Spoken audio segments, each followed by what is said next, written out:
Hello friend, দেখো আমরা কোথায় এসেছি। তো আমরা এসেছি, আজকে ছিল শুভর বার্থডে। আমরা তো এখানে সবাই মিলে বসে বসে গল্প করছিলাম, তার মাঝেই আসলো কাকু, আসলো প্রবীরদা, রাজেশ, আরে সবাই আসলো আরও। এটা ছিল আমরা যেখানে থাকি মানে ক্লোজ স্টোরের ভিতরে, তো ওখানেই একজনের বার্থডে ছিল, সে এখানে কাজ করে। তো এখানে সব কেক কাটার জন্য প্রিপারেশান চলছে। এই যে আমাদের বার্থডে বয়, এর নাম হচ্ছে শুভ, আমাদের আজকের বার্থডে বয় এটা। তো এবার কেক কাটবে, চলো দেখতে থাকো।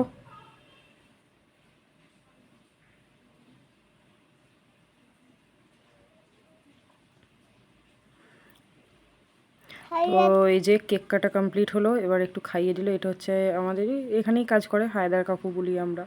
তো এই যে এটা হচ্ছে আমাদের অফিসের কাকু, খাইয়ে দেওয়া হলো সবাইকে। এবার ওদের যে সবাই কাজ করে তাদের একটা গ্রুপ ফটো নেওয়া হয়েছিল এখানে, এটাই সেই গ্রুপ ফটো। এখানের মধ্যে সবাই। আজকের ভিডিওটা এখানেই শেষ করলাম। সবাই ভালো থাকবেন, সুস্থ থাকবেন। আর ভিডিওটা ভালো লাগলে লাইক, কমেন্ট, শেয়ার মাস্ট।